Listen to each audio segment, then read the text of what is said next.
Red Blue JD. Ndabashuje inshuti bakunzi ba Red Blue JD Story, episode ya gatatu y'inkuru yacu mu buzima. Ikaba ari inkuru igenewe kumva abantu bari hejuru y'imyaka 18. Mbibutsa gukora subscribe, like, share na comment kugira ngo byinshi byiza bibagereho. Byibagezaho di Byiza Jonathan. Ikaze. Dirukana muri episode ya kabiri. Aisha amaze kumpamagara turi kwibaza icyo ampamagariye, kwibaza n'umubano ntangiye kugirana n'umuzungu icyo hatse. Ikaze. Aisha ari kwa muganga, ari kuganira na muganga. Muganga amubwira ati rero twasanze bitakunda ko umwana ashobora kuza hano tabwaho mu buryo budahoraho, twanzuye ko aguma hano agahabwa ubuvuzi burambye. Ubwo rero urumva icyo ufite gukora ni uko wahamagara umugabo wawe, kuko kugira ngo umwana yitabweho mu buryo burambye ni uko agomba kuba ahuje groupe z'amaraso n'umugabo wawe kugira ngo tubone uburyo yavurwa mu buryo burambye. Aisha igitima kirakubita, yumva muri we agize ubwoba. Ubwo muganga akomeza amubwira ko umwana atari busubireyo. Ubwo mwana abaganga bahita bamufata, bamwambika imyenda yabo, bahita bamubwira ko bitewe na groupe umwana afite ari umugabo ugomba kumuha amaraso. Nibwo Aisha yahise agira impungenge, ubwo niko guhita abwira umuganga ngo araje, reka ajye kuzana ibikoresho by'umwana kugira ngo abashe kuba yamurwaza. Ubwo yahise afata imodoka yihuta ajya mu rugo, afata dokima zo kwa muganga z'umugabo, acishamo amaso asanga umugabo ntahuje groupe n'umwana we bari kumwe. Ubwo bwoba buramutaha, yumva kubiswe n'inkuba biramucanga. Yibaza uburyo ari bwumvishe umugabo we ko umwana atari uwe, yibaza uburyo ari bumwumvishe uburyo umwana ari uwanjye, biramuvanga. Ubwo yahise ajya kuri Gmail yiwe arebaho namba zanjye, arampamagara. Ubwo nanjye naye nibereye kumwe n'umuzungu, twahuje twegeranye, ubona ko umuzungu afite gahunda. Nanjye umushyuko wari umereye nabi. Ubwo ngiye kumva numva phone yanjye irasona. Ubwo musaba akanya ngo nitabe phone, mba nditabye. Ngiye kumva numva ni ijwi rya Aisha, numva ndatunguwe. Arangije ambaza niba mfite umwanya, mubwira ko yambwira nta kibazo. Aisha: John, nifuzaga ko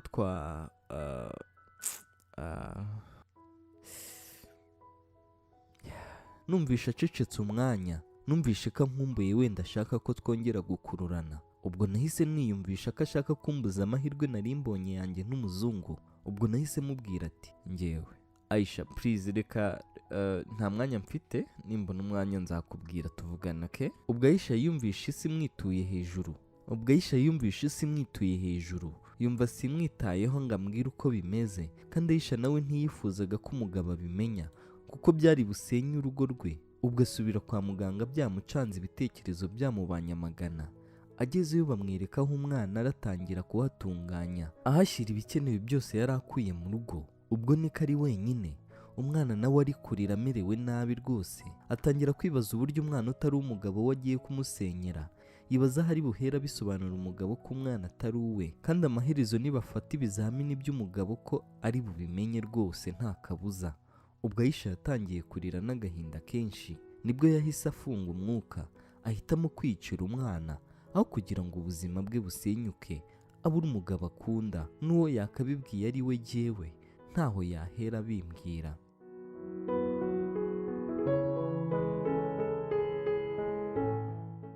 Yafashe umusego awufungisha amazuru y'umwana, asaza imigeri. Mukuri nawe yabikoze arirana agahinda. Muri ako kanya akiri muri ibyo, umuganga Eric yahise yinjira, aje gufata umwana ibizamini, akubitwa n'inkuba y'uburyo umubyeyi ari kwiyicira umwana we. Undi nawe yahise yikanga, ibimwaro biramufata. Arangije acika intege, amanuka gake arira. Muganga aribye asanga umwana yashizemo umwuka, niko kumubaza n'umujinya mwinshi: niko madamu, ukoze ibi ni ibiki ukoze? Muganga mukuri nyumva, muganga mukuri nyumva, mfite impamvu kandi ikomeye pe, mbabarira ntugire ubibwira pe, please. Dogiteri n'uburakari bwinshi: oya wimbwira gutyo, ubwo se uri muntu nyabaki wihekura koko? Ubwo se kino kibondo gihoye iki? Mukuri ndaguha buri kimwe ushaka ariko ntubivuge, mbabarira ndakwinginze, mbabarira, ndakwinginze, ndaguha buri kimwe cyose ushaka. Ariko yegera muganga amufata mu kiganza amwinginga. Muga bazi ndaguha miliyoni 10 ariko mbabarire umbikira ibanga pe. Oya uri umwicanyi, wimbwira gutyo. Umugabo wawe tumaze imyaka irenga 15 turi inshuti, sinamuhemukira rero. Akana kumira. Muga basi ndaguha miliyoni 20 nonaha pe. Please mbabarira, ntuhebwire umugabo wanjye, ntugire ubimenyesha mu muryango nabi igicibwa. Muga please. Muganga bamubwiye amafaranga miliyoni 20 yumva ni amafaranga menshi atapfa kwirengesha. Arangije afata umurambo w'umwana aramutunganya, ahimba inkuru y'icyamwishe. Aisha nawe asinyira muganga miliyoni 10 ziwe, amubwira ko izindi azazimuha haciye agahe katari kanini. Aisha nawe ahamagara umugabo amubwira ko umwana yitabye Imana. Umugabo agahinda karamwica, amarira yenda kumushiramo. Ubwo Aisha nawe yiriza, gusa n'icyoba ari cyose umugabo byamutwaye igihe kwakira ko umwana wabo yapfuye. Ubwo hamaze gucaho igihe kitari kinini, Aisha ashyira muganga miliyoni 10 zari zisigaye. Byose bari barabihanaguye ku buryo umugabo atari kumenya ko umwana we yishwe.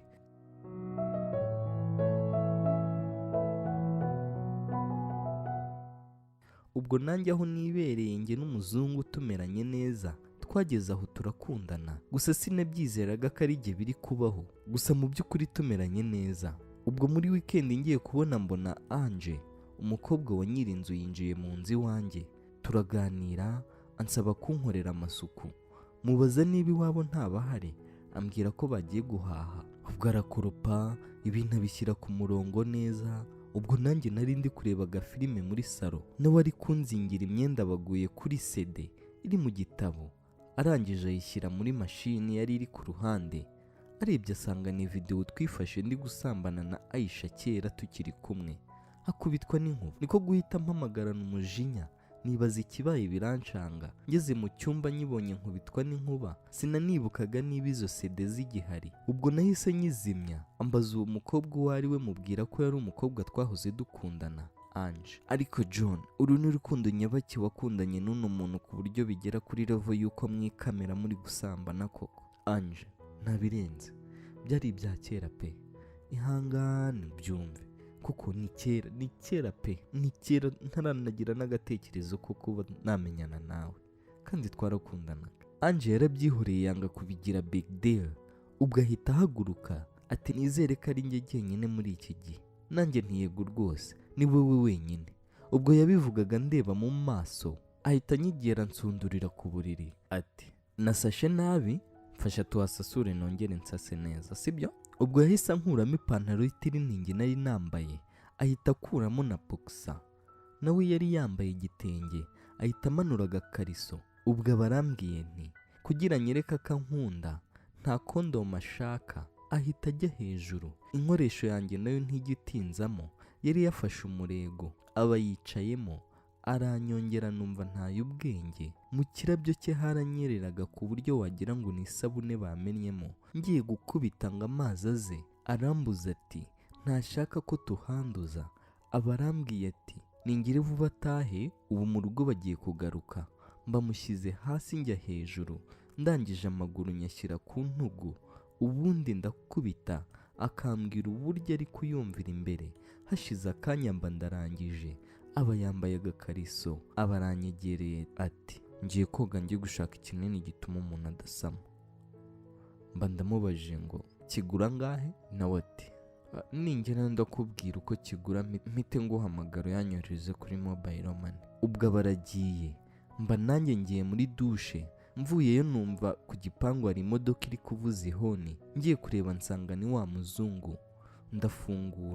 Ndafungura kuko yari ahamenyereye, amaze kunsura nka kabiri. Ubwo bwari ubwa gatatu, gusa tutararyamana.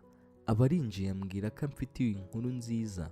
Ubwo mutega amatwi, ambwira ko hari aho papa we yamboneye akazi kazajya kampemba 1.5 miliyoni. Ubwo naramusimbukiye ndamuterura, ibyishimo bindenze.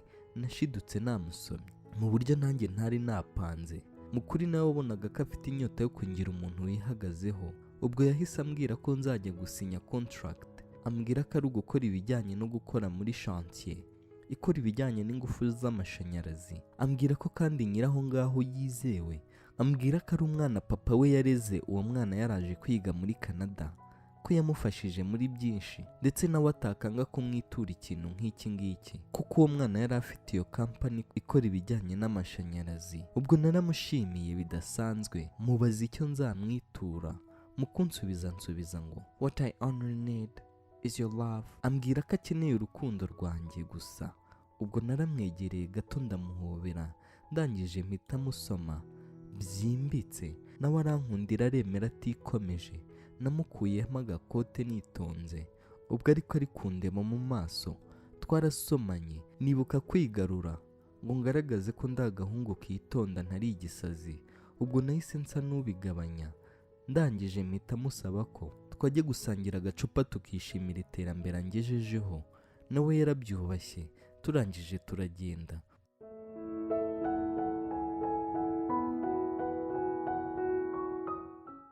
Ubwo munsi warageze njya muri ka kazi, nsanga banyiteguye. Njya muri office ntanga document zanjye, barazakira neza. Ubwo nanjye ntangira gukora akazi neza uko bisabwa. Ngera aha abakozi bose turamenyana. Ubwo boss nawe agera harankunda. Ubwo n'umuzungu wanjye tumeranye neza. Nagera mu rugo Ange nawe tukwikwakwanyiriza mu buryo bwombi. Ubwo rimwe na rimwe umuzungu yanshagaho tukamanukana mu modoka. Hashize iminsi abangurije amafaranga ngura akamodoka, nanjye ndaryoha.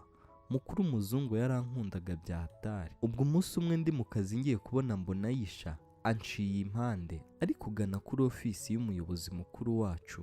Mbona yinjiyemo. Mbajije umukobwa yari sekreteri wanjye, mbwira ko uriya ari umugore wa boss mukuru. Ubwo mba ndumiwe, nibaza uburyo nsigaye nkora muri kampani y'umugabo wa Aisha. Birancanga, gusa nanga kubigira big deal, nkomeza akazi. Ubwo ngiye kubona mbona barasohotse, baza bagana kuri ofisi yanjye. Ubwo boss yaranzaniye amadokima ndi bumujyanire kuri bank. Ubwo Aisha nkubise amaso arumirwa, isi mwitura hejuru. Umugabo we ati Aisha, yitwa Iradukunda John, niwe ushinzwe iterambere rya kampani, ni mushya kandi ko bigaragara ari gukora neza. Gitangaje nuko ari mushyashya rwose no mu bijyanye na ariyo experience ya mbere agiye kugira. So John, uyu ni umugore wanjye yitwa Uwimana Aisha. Duhita dusuhuzanya nk'abataziranye. Umugabo ahita dusaba kumwihanganira kuko yibagiwe kohereza email, kwaje nk'iminota 3. Ubwo baragiye aradusigana, niko gutangira. Jewe Aisha makuru ndabona warabyibushye pe. John please, wowe ubizi ko ino kampani ari y'umugabo wanjye. Jewe ndabimenya ariko sinari mbizi. Mbabarira uve hano pe, ujye kure yanjye kandi ntumbaze byinshi. Sezera kuri kano kazi, bitabaye ibyo ndakoresha izindi mbaraga. Jewe ni igitangaza. Naba nkubangamiye bingana gute koko ku buryo ujya no kumbwira ibintu bitanashoboka? Aisha barikubise aragenda ati nuko nkubwiye kandi ntunsubirishemo. Nanjye nti byibagirwe kereka nibanyirukana rwose. Ubwo nanjye nasigaye mfite ubwoba, nibaza impamvu yaba iteye Aisha kunyitwaraho gutyo. Numva birancanze, gusa sinabyitaho, ngira ngo ni ishyari wenda ryari bibimuteye. Nikomereza akazi. Ubwo Aisha bagiye muri ofisi, asaba umugabo we ko yanyirukana. Umugabo amubaza impamvu. Aisha ati uriya muhungu twariganye anyanga, anyifuriza ku ishuri ko banyirukana. Umugabo we ati none se urumva yari impamvu yatuma nirukana John koko? Iyo nta mpamvu irimo, ahubwo tugende tutanakererwa muri iya nama y'ubukwe. Ubwo nanjye naratashye ngera mu rugo, gusa sinatuje. Umunsi ukurikiyeho nafashe telefone ndebamo za nimero zampamagaye za Aisha. Ndamuhamagara musaba ko twahura, akambwira icyamuteye kumbwira kuriya. Abaranyiyamye, ambwira ko iminsi mike ndaba nirukanywe. Ubwo nanjye nahise nibuka ko hari CD mfite turyamanye, mubwira ko nakora ikosa azisama yasandaye. Namubwiye gutyo, noneho ubwoba buramutaha, yumva isi mwituye hejuru. Ubwo ahita ambaza amafaranga nshaka kugira ngo iyo video nyimuhe. Mubwira ko ntacyo mukeneye uretse kumpa amahoro nkiberaho neza. ubwo nahise nkupa nikomereza ubuzima busanzwe. Ubwo ni nako nahise nshaka uburyo video nyibika kuri email ngo ntazanayibura.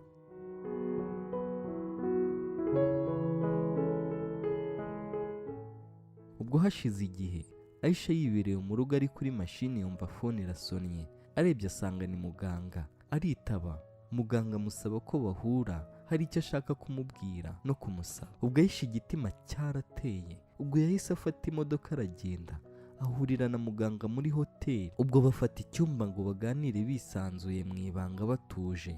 Ubwo muganga niko kumubwira Aisha ati Aisha, twabitse ibanga igihe kinini kandi twahishe byinshi, gusa kuri jyewe ndaremerewe, kandi iki ni igihe ngo mbwire inshuti yanjye ukuri ari we mugabo wawe. Mbabazwa nuko mbona ahorana agahinda kandi nzi ukuri, singire n'icyo namufasha. Uno munsi rero ndagusubiza amafaranga yawe yose, sinakomeza guhemuka mbirora. Umenye ko umugabo wawe agomba kurara abimenye ukuri kose. Aisha yatangiye kurira biranga, buri uko yifata, abura n'icyo akora. Niko kubwira muganga ati muga, ndakwinginze nakora buri kimwe, ariko urugo rwanjye ntirusenyuke. Ndakwinginze komeza umpishire ibanga, basi ndakongera izindi miliyoni 10, ariko bigume hagati yacu pe. Gusa muganga yarabyanze kuko yari yamaramaje. Niko guhita amubwira ati ahubwo wagenda, kuko ubu tuvugana namubwiye ko tugomba guhura naho turi buhurire. Kubika ibanga ndabinaniwe, sinakomeza kwicira inshuti ihagaze. Ubwo Aisha yasubiye inyuma, muganga nawe areba ku ruhande. Ubwo muganga yongeye gukebuka asanga Aisha yakuyemo imyenda yose, asigaranye isutiye n'ikariso byonyine. Ati muga, nkoresha icyo ushaka ariko ntunsenyere urugo. Ese ko Aisha ari kubaka urugo rwe cyangwa ari kurusenya mu buryo atazi? Ese uno muganga ari bwemere bakorana imibonano mpuzabitsina ntabivuge? Ese urumva umugabo we azabimenya? Ese umuzungu nawe namenya ubuzima bwanjye na Aisha azakomeza nkunde, cyangwa nibyo nari maze kugeraho azabinyaka? Ntuzacikwe na episode ya 4 y'inkuru yacu mu buzima, kandi wibuke gukora subscribe kuri Red Blue JD Story kugira ngo ubone inkuru nk'izi kandi nziza. Like na comment byatuma tumenya icyo guhindura, kongera cyangwa gukuramo. Njye wabagezagaho inkuru ndi Byiza Jonathan, naho ubutaha.